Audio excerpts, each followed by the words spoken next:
Hey guys, my name is Elijah, and in this tutorial I will show you how to add Collaborator in Asana. So this is very simple, just follow my steps.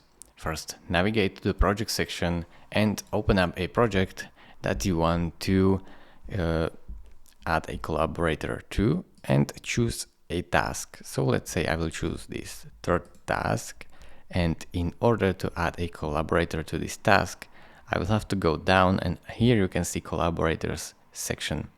Just click on this new icon of a new guy, and you can simply type his name right here.